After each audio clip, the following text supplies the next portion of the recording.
All right. So moving into our next segment, so today we're trying to find a bunch of different topics that really span, really, like I said, a lot of different ways of like, are you a beginner with inside of bourbon? Are you moderate? Are you advanced? I mean, the guys from Breaking Bourbon gave us a huge lesson on really like the 101 and even going to the 201 level of really like what is bourbon and stuff like that too. And so this next session, what we're going to be doing is bringing in some other great names here. And what we're talking about is actually finding the secret, or should I say the secret to finding great bourbon and other things that you shouldn't do in the process as well. So I'm going to go ahead and introduce some of our panelists for this. So I'm going to start off at my top right with David Jennings. So David, go ahead and tell people who you are and where they can find out more about you. Oh, great. Well, thank you for having me on this. I'm David Jennings, of course.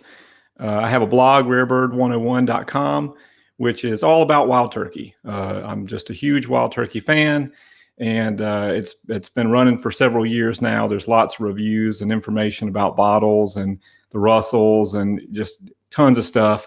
I have a book that's going to be coming out soon called American Spirit, Wild Turkey Bourbon from Rippy to Russell.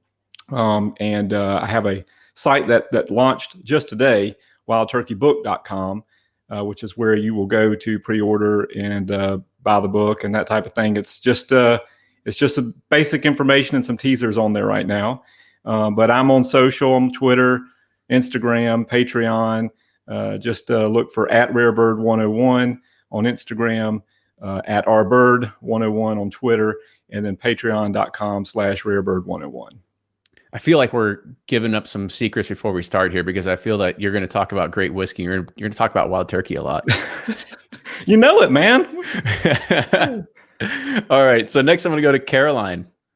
Hey guys, my name is Caroline Paulus. I am the senior editor for the Bourbon Review. We are the oldest running print magazine in bourbon, started about 11 years ago.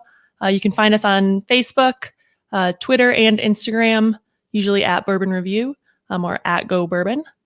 And then I'm also, although I'm not technically repping them today, this will come into play quite a bit as we talk about where to find good bourbon. I'm also the whiskey historian at Justin's House of Bourbon, which holds the largest collection of rare and vintage bourbon for sale in the entire world. So I also want to preface this because you have an interesting past as well of your education. I want people to kind of know more about you too. So I actually studied archaeology in school and did 3 years of field and lab work doing archaeology here in the Southeast. From Wisconsin originally, but have been here 6 years. And of course, all the history and archaeology in Kentucky eventually leads you to bourbon somehow. And so that's why you're our whiskey historian, right? Yes. Love it. And Pops from Bourbon and Banter. Hey guys, how's everybody doing today? Doing great. Good. Excellent. So Pops, I'm from Bourbon and Banter at bourbonbanter.com, and we are in our 9th year now. Been writing for a long time about bourbon reviews, distillery visits, tours, gear interviews, just about everything we can think of in the space. And we have a fantastic team comprised of around 15 people from around the country that gives us a very diverse set of views and palettes to bring to the table. So we hope people will check us out, and you can find us on all the social channels at Bourbon Banter. And real excited, about 4 weeks ago, we launched our first podcast. We finally decided to throw our hat in the ring. We thought Kenny set such a great example. We give it a shot, so we encourage people to check that out today, and real excited to be here. Yeah, I know your first one was about the Waffle House or something like that, right? That's right. Yeah, the Waffle House Armageddon. Yeah, because now that they talked about closing Waffle Houses for COVID, that's the true definition Crazy, of pandemic. right? Yeah, absolutely. So let's go ahead and let's kick off the session today. As I mentioned, we're going to be talking about the secret to finding great bourbon. And now the one thing that we have to understand is that there's great bourbon everywhere. We had a session earlier. We talked about some of the shelfers and everyday stuff that you can find out there. But I kind of want to give people a check of like what the current state is of the affair of like going out and looking for super rare or limited release bourbons. Now, Pops, I'll look at you. Do you think it's still like, is it worth for people to put in the time and effort to go out and keep hunting rare and limited edition bourbons? I think it really comes down to a couple things. First and foremost, if you enjoy the hunt, right? There's certain people that just love the thrill of the chase. And for them, if it was easily accessible, you wouldn't have that hunt aspect. So if you, the type of person that likes to hunt things down and chase around, then obviously it's there. But I think the biggest challenge comes down to the fact that the limited editions are really, really getting hard to get, at least at fair prices, right? So a lot of liquor stores will hold them back.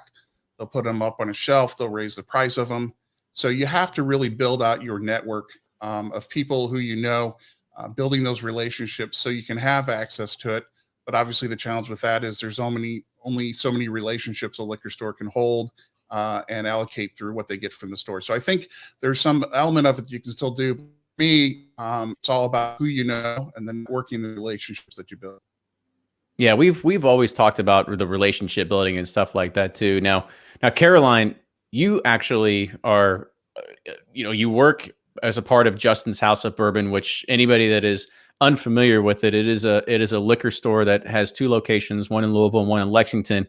And they have taken advantage of a few laws that have been passed in recent history of being able to have what's called a vintage law, being able to sell vintage spirits, meaning that they can legally sell things such as like pre-prohibition era bottles, big collector unicorns that have been accessed over the years. And so they kind of have like a buy, sell, trade network that goes through there. Now, for the things that kind of come out the market, let's just say in the next few months, as we start heading into like fall release season, which is the time that everybody starts going a little crazy. What would be some of those tips that you would tell people that should they be hunting rare bourbons, or should you say those days might be over? I actually think that it's a great time to be hunting rare bourbons, but not all of the rare bourbons. If you look at all the craft distilleries, the special releases that they're doing, from littler guys like Luxrow with the Blood Oath line, all the way up to bigger guys, like Woodford adding in a second Masters collection release every year. I think that there is going to be, up to a certain point, an expanding number of limited releases each year. However, the time that you will be able to walk into a liquor store and buy a bottle of Pappy for $99 is probably over. That doesn't mean, though, that there aren't cool bottles that you can be hunting for. You just have to kind of prioritize, the ones you're willing to put that time in or that money in for. But I think that, small distilleries to, like I said, bigger people as well, are going to be not only expanding availability as, we kind of come up on everybody having put in more stills, more mashers, and aging over the next few years. I think that you'll find that there are more options than ever, even if there aren't more specific bottles of the ones that everybody tells you to want, like Pappy and BTAC. There is that small little hurdle of, you got to see that there's a bigger window of things out there besides just Pappy and the antique collection. Amen to that. Yeah, and that's I'm glad kind of David jumped in there, because David I remember we had a pretty funny chat one day, because I was, and this I think was probably like 2 years ago, something like that. And we got to understand that everything is hysteria and it's hype now. And there was a release for an Old Weller Antique 107 that was happening at a liquor store here in Louisville. And I got up early. I was like, I don't have anything else to do on a Saturday. I'll go up early. I'll go wait in line with a bunch of the crazies to get a store pick of a bottle of Weller Weller 107. And I remember David vividly replying back to like the Instagram message, or maybe it was a Twitter, something like that, saying, this is why I drink turkey. Yep. It was the whole NCF thing. And I'm like, Russell's Reserve Single Barrel is like always NCF. But anyway, I guess I can jump in now, huh? Yeah. All right. So I'm going to talk specifics. I don't disagree with anything that Caroline or Pops has said here. I think they all had great advice, but I'm here to talk about wild turkey. I think that if you are chasing unicorns, that's fine. If you enjoy the hunt, if you have the money and time to waste, go for it. But I can tell you right now that there are liquor stores all around this country with bottles of the highest quality just sitting there waiting for you to discover them. And I'm going to give you all a few today that are some of my favorites to look for. The first is Russell's Reserve Single Barrel Private Selections. Okay. They now have this newer label, and you can find them now at over 10 years of age. There you go. Like this one here from Masano's is 10 years and 2 months. Okay. So think about this for a second. Russell's Reserve 10-year, the early 2000s bottle, the 10-year that's 101 proof, people pay hundreds of dollars for it on the secondary. Okay. This is a 10-year turkey at 110 proof. So it's 5 points away from the barrel entry proof. Whereas that older Russell's is 6 points away from the barrel entry proof. So, I mean, $60. This is a 10-year, turkey. Okay. And you can pay hundreds for the Russell's, 101 10-year if you really want to. But why? Another one I like to grab is the single barrel rye. You don't have to have a private selection of this one. In fact, you won't be finding them anytime soon. But the regular standard shelf single barrel rye is hands down phenomenal rye whiskey. I would put it up there with, people are going to hate me for this, but I put it up there with Handy. That's just me. It's that good. Especially the last couple of years, just been killer. And that's like $69 right there. And if you have a liquor store with a decent selection, you'll probably find it. Another Master's Keep here. So I've got the 17 and this way and the Cornerstone up there. You can find Master's Keeps all over the place. You can find Decades pretty much everywhere. Revival still out there. It just takes a little bit of traveling around, calling, checking with stores, checking with Justin's House of Bourbon. You will find these things there. And these are high quality whiskeys. I mean, and they're from an actual distillery. This isn't some mystery orphan barrel, NDP stuff, story that came from MGP or something. And nothing against MGP, but this is real Kentucky bourbon from the Russells. Most of these Master's Keeps are well aged. Cornerstone's 9, and you have the 17. You have Decades, which is 10 to 20. You have Revival, which is 12 to 15. I mean, these are high quality products. And if you're passing them by and looking for Elmer T. Lee or whatever, I mean, that's fine if that's what you want to do. But I think that you're missing out on a great opportunity for something that's just sitting there right on the shelf, right there waiting for you. It was funny. I saw some of the chat comments come in, and they were like, "Oh, Rarebird going to talk about Wild Turkey. Big surprise." Yeah. But I mean, it's true. Like Wild Turkey is one of those brands that is one of those staples. It's readily always available. They have great single barrel selections. Definitely. But it doesn't always it doesn't have this like insane hype factor behind it. That's true. That's true. And I mean, I actually did come to the table with a couple non-turkeys, but I mean, I don't want to hog up all the time. So I think I can leave it with turkey and I'll be perfectly happy. Well, yeah, because there's one thing that you had kind of mentioned there, and I'll put it over to Pops here, was talking about single barrel selections, right? I mean, like single barrel selections are one of the key things that we talk about nowadays, that it is unique because you or your friends or somebody or the liquor store that you frequent actually went to the distillery or had samples shipped to them during this particular time and selected that barrel, right? I mean, it is something that, as we all know, every barrel is unique. Whether it was, distilled and aged right next to each other, it finishes unique. So Pops, kind of talk about, some of the barrel picks that you've been on, and like really what do you think makes single barrels maybe a today's kind of unicorn? Sure. I just want to tag on to something that he said. He's talking about everyday turkey sitting on the shelf being great stuff. When we look at the title of this segment, Secret to Finding Great Bourbon, I think the big thing that we always try to reinforce is just because it's a limited edition, just because it's something special, doesn't mean it's great bourbon. And more importantly, doesn't mean it's worth the limited edition price tag, right? So once again, we always talk about, should I try it first? Should I buy a bottle? Should I go to bar? And we really subscribe to this philosophy of drinking curious and exploring things and trying them, right? Don't jump on the hype train, right? And the best way to avoid that, to David's point, is to drink the things that are well established. They're plentiful, and that leads us to the single barrels. So if someone is like, well, I like Wild Turkey and I've drank the regular Russell's Reserve off the shelf, where do I go from there? So we are big proponents of single barrels, and when we have done our single barrels, what we always look for is an opportunity to get something that is a little bit different than what you can get off the shelf, right? It's all shades of the same thing, but we look for these unique opportunities at our palate And we try to bring those out to our readers and the people with the stores that we work with. But I like getting the selections from other folks because they're different palettes, right? There's something that they really honed in on, that shine, that really piqued their attention. And for me, those are what's really fun, is why did, why did Kenny like this barrel that he picked? What was it about it that he really enjoyed that's different from what I would have picked out, right?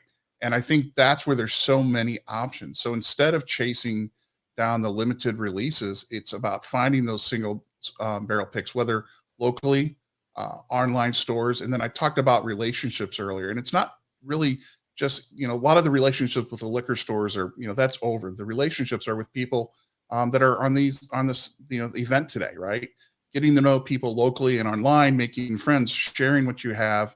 And, bourbon whiskey people are some of the most generous people in the world. And when you know them and make those friendships, you can have access to some truly amazing things. Yeah, and I think you definitely hit on another note right there about how you can get access to good whiskey is having good friends. Yes. Oh, absolutely, definitely. People always ask me, they're like, "Do you go out and hunt, collect a lot?" I was like, "I do a little bit, but it's better just to have a real good network of friends that really get off on that hunt, right?" And then you share, and that's kind of what we call ourselves Bourbon and Banter, because it's about sharing whiskey, having conversations, and so this all fits together perfectly. So Caroline, what about you? What do you think are some good options of ways that you can find really good whiskey today? Well, just to circle back to the single barrel comments, about it finding that something different, something that you won't walk in and find on any shelf in any Walgreens.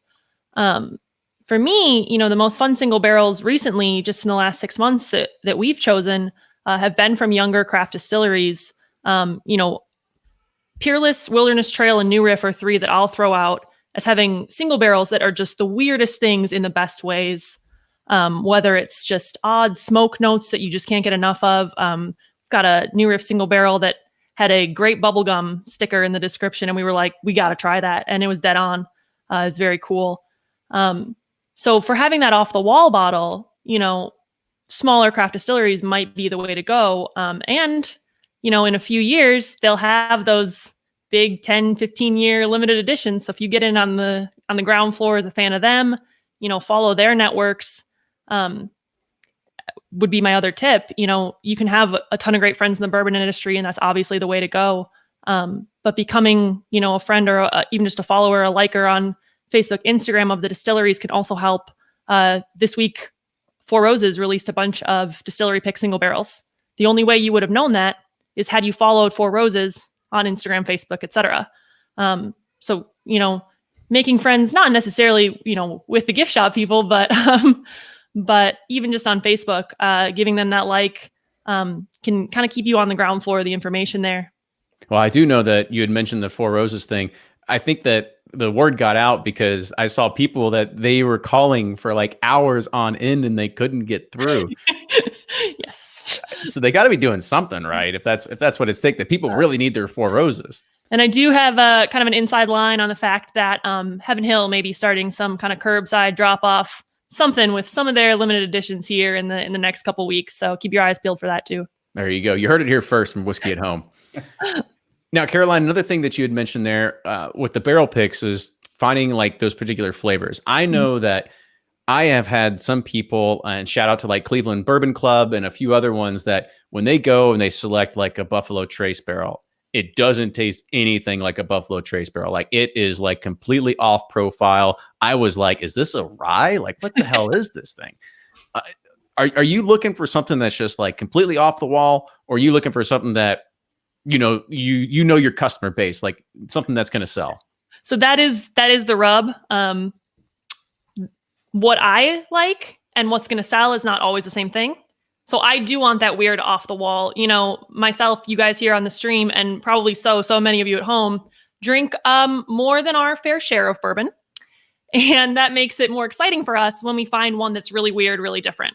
However, being in an experiential retail spot where we're having, people coming from all over the world to see the Bourbon Trail, to see the distilleries, to see Justin's House of Bourbon, we do go a little bit more toward the crowd pleaser route for barrels that we pick for the store.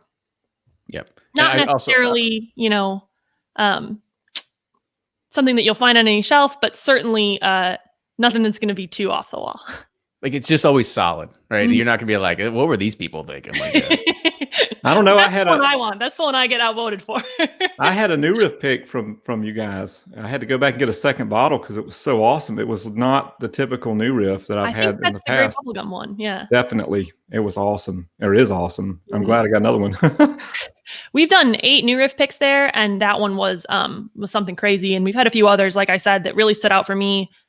With those other small craft distilleries as being, just really fun ones to drink and solid all around bourbon to begin with, but also something totally different. I love it. It's a great one. Now, David, you had some other bottles you said you were going to kind of share.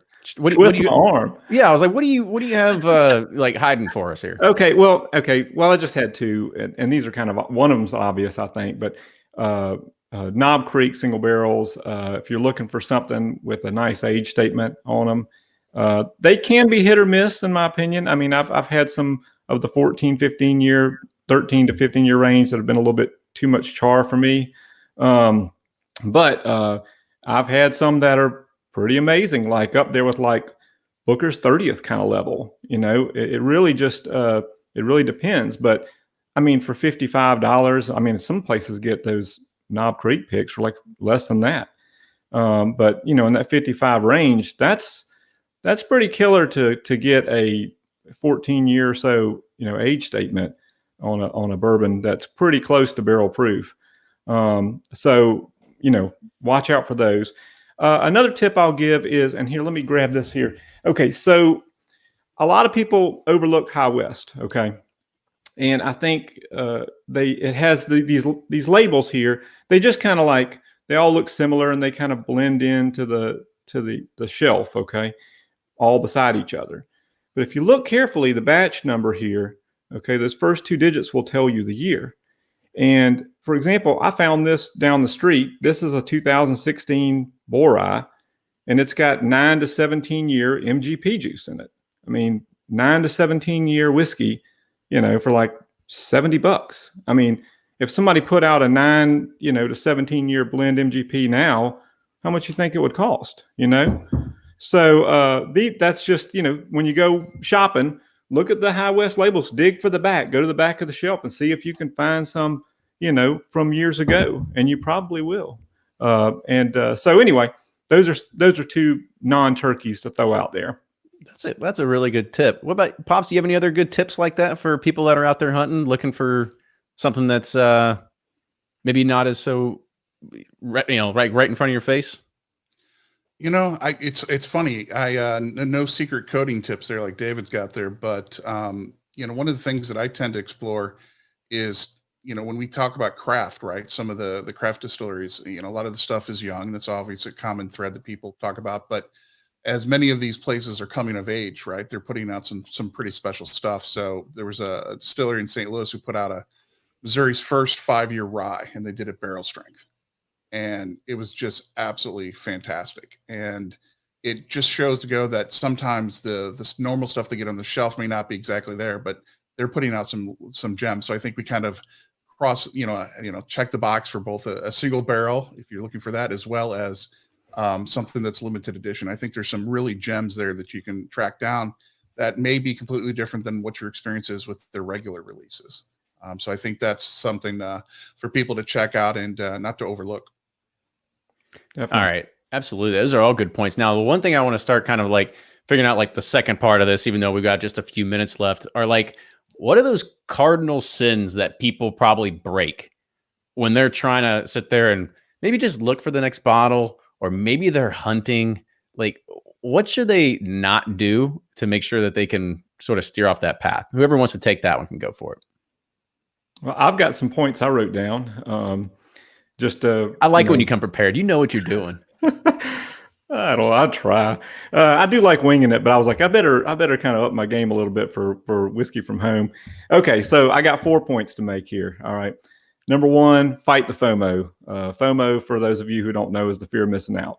You got to fight it, because let's face it, you're not going to have every whiskey that you want. You're just not. You're not going to get every special release, every BTAC, every Pappy or whatever. You're just not going to. I mean, unless you just have just disposable income at an insane level, and more time on your hands than most Americans, you are not going to get all of these whiskeys. So just accept it and be happy with what you can get. Because when you do get something really rare and special, you do find that George T. Stag, or the liquor store owner says, hey man, you've been a good customer for a long time, I'm going to give you the Stag. It becomes something very special. And it's like you didn't really do anything. You didn't spend a lot of money or energy trying to get it. It just kind of happened. And it's like, wow, that was awesome, you know? So fight that FOMO. Okay. We've talked about some other things you can chase, you know, go after those things. Second thing, don't overpay. You know, there are stores that you can go into and they'll have like Elmer T. Lee sitting on a shelf for like $600 or something. It's not worth that, folks. Just don't. I mean, I can't really tell you how to spend your money. I probably shouldn't, but I mean, I wouldn't spend that for Elmer T. Lee. So, you know, you got to have something where the price is going to make you feel good inside when you're sipping the whiskey. And if you overpay, you're going to have regret, and it's going to make the hobby not so fun for you. So don't overpay. The third thing is be careful. There's a lot of scams out there. There's a lot of people that are saying that they can get you things that maybe they really can't, or, you know, maybe they're not exactly on the up and up. So be very careful. I would, if you're looking for like vintage things in particular or rarities, go to Justin's House of Bourbon. Then you don't have to worry about that stuff. And, but, you know, I'm just saying, you know, be careful. And the last one is probably the most important one of all this, and that's drink Wild Turkey. Oh, that's great. That's great. But, you know, David, you did bring up a good point there about like having unlimited disposable income. And that's where Caroline could actually come in, and, you know, they've got a whole museum of whiskey that if you want to pay for it, you can have it. True. So Caroline, I kind of want to get an idea of like, what are some of the things that, you know, you work in the retail store when you're there? What are some of those things that you hear time and time again that you just don't want to hear anymore? Oh boy, this is gonna get me in trouble. This does kind of go back to David's first point, was that you're not going to get everything you want. You know, if you're a customer that we've hooked up with Blanton's or, you know, Weller, what have you, and then you come and ask for BTAC later in the year, you know, you've already kind of used your favors. So you got to prioritize, you know, those bottles that you're looking for, that, you know, you've tasted this one, you know, this one edition of the Michter's Toasted Barrel bourbon, and you've got to have that one. And that's what you're going to ask for this year. You know, not that, you know, your liquor store owner is Santa or anything, but you can't ask Santa for the pony and the trampoline and the PS4. You got to pick one thing. And maybe if you're good, he'll bring it. But I also, you know, just talking about the bourbons that, you know, people have been told to come to Kentucky to find. And it's Blanton's and Weller and, you know, et cetera. And I don't want people to come away disappointed when they can't get that specific bottle for the price that they wanted it for. Because there are, you know, spicier, stronger, smoother, you know, what have you, whatever direction you want to go in, bourbons that'll fit their palate better, not necessarily better or worse, just bourbons that they'll enjoy more. So that is another tip that I'll give, is to go to a store that has a tasting bar where you can try a few things, figure out what you might enjoy before you buy. I'm curious, do you all have like a tally sheet in the back that says like, when every time somebody comes in and asks for Blanton's, or you're like, just put another tally on the box here? We do not, but we're going to start that. We have it, but we have to purchase from private collectors, so it is not going to be retail priced. We've paid above that for it. There you go. So that's the difference between Justin's. Everybody's always like, oh, they're price gouging. Like, no, they don't get the kind of allocation you think they get. Like they buy it so they can have it on the shelves. And so if anybody wants it, you know where you can actually get it. We've gone out of our way to hunt it down for you guys, but we had to pay above that retail for it. Exactly. And Pops, what about you? What's a cardinal sin that people might break when they're trying to hunt for rare bourbon? So I'll do two, building off of David's. One, do your research, right? You know what you're looking for, get some sense, read some reviews, some early feedback, see if it's going to align with your palate, right? I think it's always good to identify some resources online that you think align with your palate, right? And trust them, right? And it's kind of like doing early, research. So I think that's important. And most importantly, at the end of the day, think for yourself, right? I mean, don't buy something just because it's trendy. Don't buy something just because you don't want to miss out on it. Ultimately, drink it because it's going to be what you want to drink, and, you know, own it, right? We talk a lot about people who buy something and, hey, bought this. What do people think? That's worst thing you can do, right? Because you're basically letting someone else's opinion, cloud yours. So, do your research, buy what you want based on that research, and then own it, drink it, and then learn from it. So the next time you go out to market, you're better informed. And that way, whatever money you spend, right, it's money well spent. That second point, drink it, is the most important point. Oh, absolutely. It's not going to just be on the shelves forever if you just to look at, right? Like open it up, share it, enjoy it with friends. And that's kind of what all Whiskey from Home is all about. So after all this is over and you get to see your friends in groups of gatherings of 10 or less, bring a good bottle, crack it open, and enjoy the time that you wouldn't be able to do otherwise because you took an opportunity like this for granted. So make sure you do that. So David, Caroline, and Pops, thank you all so much for coming on in this panel. I think it was fantastic. We get a lot of people great information. I'll give you all one last second to plug where people can find you and where they can follow you and everything like that. David, go ahead and start. Okay. You can check out rarebird101.com for my blog, wildturkeybook.com for my latest info on my book release. And I also want to give a shout out to John Henderson for setting that up for me. He's an awesome guy.